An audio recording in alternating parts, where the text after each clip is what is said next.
Hello everyone.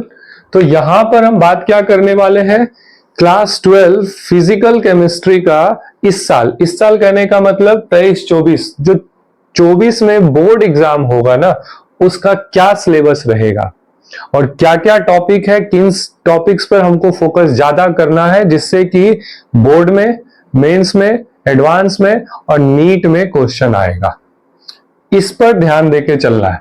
हम यहां दोनों सिलेबस रखे हुए हैं सामने, जो पहले आता था 19, 20, 21, 22 ऐसा करके, और पिछले साल से मतलब 2023 में जो बोर्ड हुआ, 2024 में जो अब होगा, उस समय अब सिलेबस चेंज हो चुका है।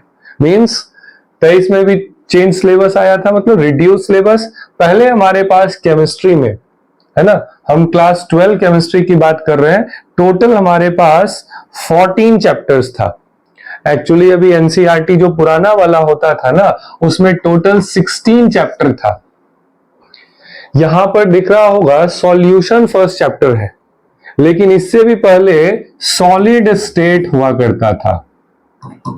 सॉलिड स्टेट, तो सॉलिड स्टेट ना बहुत बार सिलेबस में आया, बहुत बार सिलेबस में गया क्लास 12 में, कभी उसको 11 में लगा दिया गया, कभी 12 में लगा दिया गया, तो इस तरह से काफी चेंज आया था। तो यहां पर एक सॉलिड स्टेट था और इधर एक ऑर्गेनिक के लिए चैप्टर था, तो उन सबको क्या कर दिया गया, टोटल अभी 14 चैप्टर दिख रहा होगा, पहले आता था। ठीक है, उसमें भी अगर हम फिजिकल केमिस्ट्री की बात करें तो इंक्लूडिंग दिस 5 चैप्टर्स थे। इन 5 चैप्टर्स में फिजिकल केमिस्ट्री में 23 नंबर का क्वेश्चन आ रहा था। ठीक है, तो टोटल हमारे पास 5 चैप्टर्स को मिलाकर 23 क्वेश्चन था। इस साल क्या होगा, अब जो नया एनसीईआरटी आ रहा है ना, रिसेंट एनसीईआरटी, उसमें पूरा रिड्यूस करके ही आ रहा है।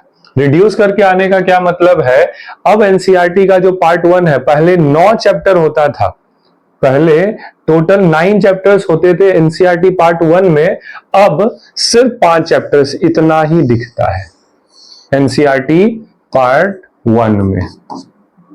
पार्ट 2 में क्या, आगे का 5, मतलब जो पहले 16 चैप्टर हुआ करता था एनसीईआरटी बुक, अब वो सिर्फ 10 चैप्टर का रह गया। यहां तक बात क्लियर है। पहले फिजिकल केमिस्ट्री में अपने पास 5 चैप्टर्स थे, इन पांचों से board exam, mains, NEET, advance सब में आता था। अब क्या हो गया, वही फिजिकल केमिस्ट्री रिड्यूस होकर के ये रहा, सिर्फ 3 चैप्टर्स जो मेजर चैप्टर्स थे ना, वो बच गए। 3 मेजर चैप्टर्स अपने पास क्या है, सॉल्यूशन, इलेक्ट्रोकेमिस्ट्री और केमिकल काइनेटिक्स, ये तीनों फिजिकल क्लास 12 फिजिकल केमिस्ट्री का। लेकिन इन तीनों का मार्क्स जो पहले आता था ना 23 नंबर अभी भी उतना ही, जो पहले 23 था वही 23 अभी भी है, कि अगर सॉल्यूशन है तो सॉल्यूशन से 7 नंबर का क्वेश्चन, इलेक्ट्रोकेमिस्ट्री 9 नंबर और केमिकल काइनेटिक्स फिर 7 नंबर। और ये तीनों बहुत ज्यादा इंपॉर्टेंट है, इंपॉर्टेंट इस पॉइंट ऑफ व्यू से है ना, कि इन तीनों से मेंस, एडवांस दोनों में एक एक क्वेश्चन रहता ही रहता है, हर पेपर में रहता है। ठीक है, दूसरा क्या, नीट की अगर बात करें तो इन तीनों चैप्टर्स मिला करके 5 क्वेश्चन रहेगा, और पक्का है कि रहेगा, हर साल रहता है। ठीक है, ये हमारा क्या था, एक ओवरव्यू था कि देखो ऐसा ऐसा सिलेबस हुआ है। बाकी ऑर्गेनिक और इनऑर्गेनिक, इनऑर्गेनिक में क्या है, अपने पास सिर्फ 2 चैप्टर्स हैं और 14 मार्क्स। पहले 4 चैप्टर होता था, वो 19 मार्क्स का होता था। और बाकी ऑर्गेनिक में ये रहा, ऑर्गेनिक ऑर्गेनिक ऑर्गेनिक, ये रहा। तो ऑर्गेनिक में अपने पास 5 चैप्टर, सबसे ज्यादा ऑर्गेनिक में ही चैप्टर, मेजर पोर्शन क्लास 12 का ऑर्गेनिक को ही माना जाता है। ये रहा ऑर्गेनिक के मार्क्स, और टोटल मार्क्स पहले भी 70 था, अभी भी 70 ही है। इसका भी ध्यान रखना है कि पहले 70 मार्क्स, अभी भी अपने पास 70 मार्क्स है। बस पहले चैप्टर्स होते थे 15 या कभी कभी 16 हो जाता था, यहाँ 14 चैप्टर्स है, ठीक है, लेकिन अब फिक्स हो गया चैप्टर इतना। एक बात का ध्यान क्या रखना है, अभी तक एनटीए मेंस या नीट का कुछ अनाउंस नहीं किया है, मतलब मेंस और नीट में ये वाला फॉलो होगा, मतलब पूरा पुराना जो सिलेबस था एनसीईआरटी का वही फॉलो होगा, इसमें कोई डाउट नहीं है, एकदम कंफर्म रहना है। आ गई बात समझ में? जब तक कि कोई नोटिस, हाँ, फॉर्म भरने तक अगर सिलेबस नया रिलीज हो गया कि नहीं अब हम एग्जाम कहां से लेंगे, नए वाले एनसीईआरटी से लेंगे, बहुत खुशी की बात है, बहुत ज्यादा खुशी। क्यों खुशी की बात है? क्योंकि अगर नया सिलेबस के हिसाब से मेंस हो तो हमारे पास एक तो ये खत्म हो जाएगा, कौन सा चैप्टर, मेटलर्जी। दूसरा कौन, पी ब्लॉक। बहुत सर दर्द था पी ब्लॉक, क्लास 11 में भी आधा पार्ट है, आधा पार्ट 12 में है, इतना रिएक्शन है बच्चा का दिमाग हैंग कर जाता है। तो पी ब्लॉक से एक मेजर आजादी मिलेगा। इधर सॉलिड स्टेट ठीक है, ऑलमोस्ट गुड चैप्टर, बच्चे को आराम से समझ में आ जाता है जब पढ़ते हैं तो। फिर सरफेस केमिस्ट्री, ये सारे चैप्टर्स उधर खत्म हो चुके हैं। बात समझ में आ गया कहां क्या क्या चेंज है? ओके। ऑर्गेनिक में क्या चेंज? ऑर्गेनिक में कोई बहुत मेजर चेंज नहीं है, एक दो छोटा चैप्टर जो था जिससे क्वेश्चन आता था, बच्चे इसको 1 से 2 बार एवरीडे लाइफ को अगर 2 से 3 बार पढ़ लिया, सिर्फ रीडिंग देना था और अंडरलाइन करके पढ़ लिए तो ये चैप्टर कंप्लीट हो जाता है। तो मेंस के लिए अगर तैयारी करना है, नीट के लिए भी तैयारी, एक पेंसिल और एनसीईआरटी पढ़ते जाएंगे और जहां जहां इंपॉर्टेंट दिखेगा उन सबको हम लिखते, वहां अंडरलाइन करते, कोई अलग से नोट्स बनाने की जरूरत नहीं है। किसके लिए? एवरीडे लाइफ के लिए। आ गई बात समझ में? ठीक है, फिर और आगे बढ़ते हैं। इसमें क्या है नेक्स्ट है यहां पर क्लास 12 फिजिकल केमिस्ट्री को देखते हैं। ये अब सिर्फ क्लास 12 का जो नया सिलेबस है 10 चैप्टर का, उसको हम रखे हैं। और इसमें क्या बोला गया वो थोड़ा सा देखना। इसमें हम क्या करते हैं कि यहां पर इस वाले जो अपना है, इसमें हम बोले हैं कि फिजिकल केमिस्ट्री के पोर्शन को डिस्कस करेंगे। फिजिकल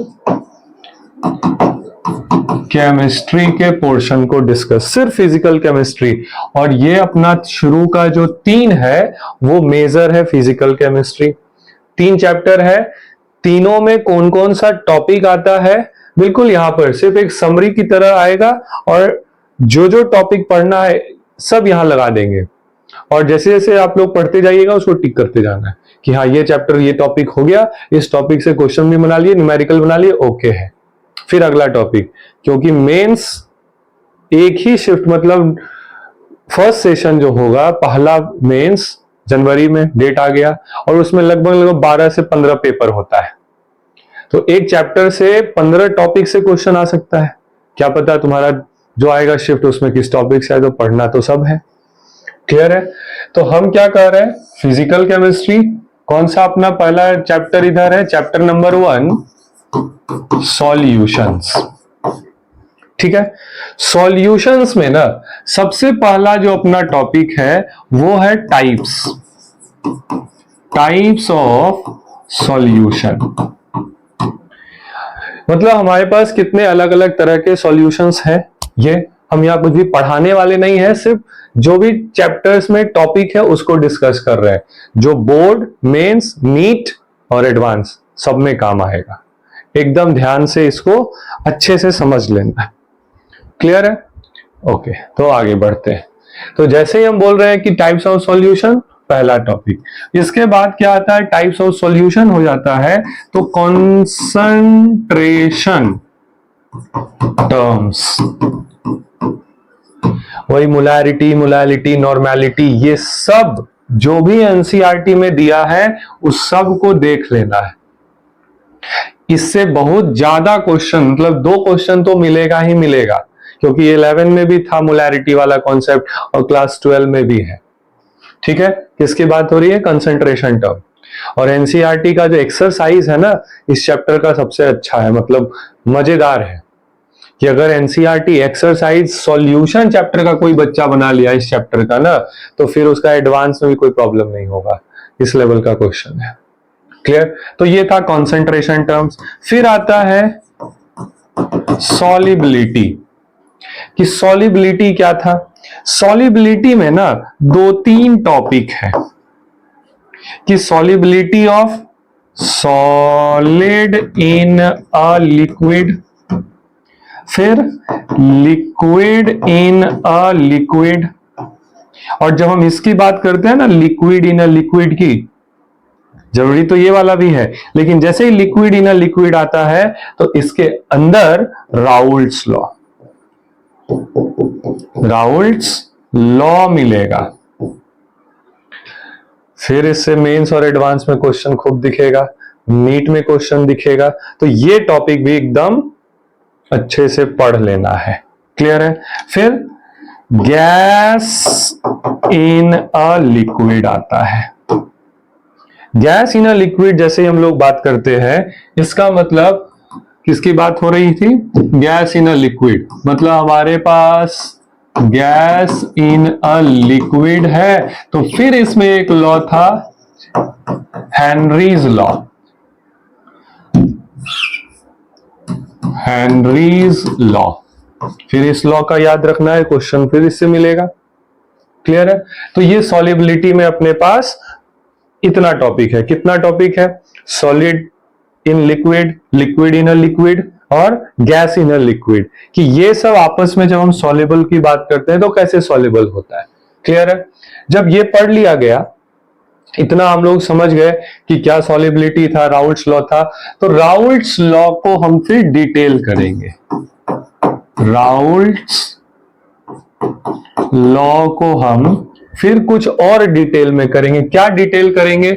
इसमें ना ideal, ideal and non ideal solution आएगा, और इस पर न्यूमेरिकल आएगा कि आइडियल सॉल्यूशन है, अब बताइए क्या होगा। और जब नीट में क्वेश्चन पूछता है ना, तो एग्जाम्पल आ जाता है कि किस किस तरह के सॉल्यूशन, तो इसका एग्जाम्पल्स याद रखना है। और इसमें जब हम आगे पढ़ते हैं तो हमको ग्राफ भी मिलता है, इसको खास करके फोकस कर लेना है। किस टॉपिक को? नॉन आइडियल और आइडियल सॉल्यूशन में ग्राफ को। ठीक है? फिर क्या मिलेगा इसमें? एक बहुत अच्छा सा टॉपिक है एजियोट्रॉप, एजियोट्रॉप्स। वही एजियोट्रॉप पढ़ा गया था, इन्हीं दोनों से निकल कर आया था, वो याद रखना एजियोट्रॉप्स क्या होता है। क्लियर है? तो ये राउल्ट्स लॉ का के अंदर आना था। ठीक है? इसके बाद अपने पास आता है कॉलिगेटिव। इसके बाद क्या आएगा? कॉलिगेटिव, कॉलिगेटिव प्रॉपर्टीज, शॉर्ट में इसको सीपी कह लेते हैं, है ना। कॉलिगेटिव प्रॉपर्टी, कॉलिगेटिव प्रॉपर्टी में कौन सा प्रॉपर्टी डील होगा, है ना। तो फिर इस चैप्टर में, मतलब क्लास 12 का जो सॉल्यूशन चैप्टर है, इसमें कॉलिगेटिव प्रॉपर्टी अपने पास 4, उन चारों को पढ़ना होगा। मतलब फर्स्ट इज RLVP। जब ये पूरा रिवाइज करने बैठोगे ना तो सब ये मिलेगा, क्योंकि सब पढ़ चुके हैं, और इसको अच्छे से रिवाइज। फिर कॉलिगेटिव प्रॉपर्टी में क्या हमको करना है? Numericals, very very important numerical, कि relative lowering in vapour pressure. ये जब हो गया relative lowering in vapour pressure, फिर आता था delta TB, elevation in boiling point. फिर मिलेगा delta TF, depression in freezing point. और लास्ट में मिलता था पाई, ऑस्मोटिक प्रेशर। याद होगा ऑस्मोटिक प्रेशर, जिसमें ऑस्मोसिस आया था। ठीक है? तो ये तीनों से फिर क्वेश्चन मिलेगा, मेंस, बोर्ड, नीट, सब में, एडवांस में भी मिलता है और मिलेगा। क्लियर है? जब ये सब पढ़ लिया जाता है तो हमारे पास एक टर्म आता है एबनॉर्मल कॉलिगेटिव प्रॉपर्टी, या फिर एबनॉर्मल मॉलिक्यूलर मास। ये कब होता था? याद होगा, डिसोसिएशन और एसोसिएशन के केस में। अगर कहीं पर सॉल्यूशन में हम कोई सॉल्यूट दिए, डिसोसिएट हो गया या एसोसिएट हो गया, तो हमारा मॉलिक्यूलर मास का जो फॉर्मूला यूज करते हैं इन सब में, वो गलत हो जा रहा था। तो इसके लिए हम क्या पढ़ेंगे इसमें? Van't Hoff factor, van't Hoff factor. I जिसको बोला गया था, ठीक है।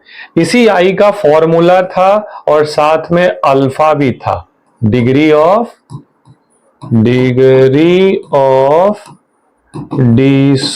Dissociation and association. ये दोनों काम होता है, ये दोनों काम हो रहा था किधर,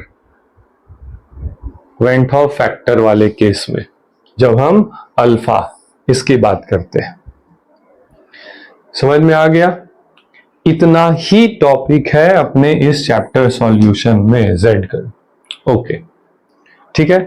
तो यहां पर बात क्या हुआ, physical chemistry class 12 chapter 1 solution, क्या क्या हमको पढ़ना है, कैसे कैसे पढ़ना है। तो कंसंट्रेशन जो टर्म्स था इसमें भी क्या मिलेगा, न्यूमेरिकल मिलेगा, उसको ध्यान में रखना है। फिर सॉलिबिलिटी आएगा, solubility liquid in a liquid, और दोनों वोलाटाइल लिक्विड रहता है, तो फिर राउल्ट्स लॉ को फॉलो करेंगे।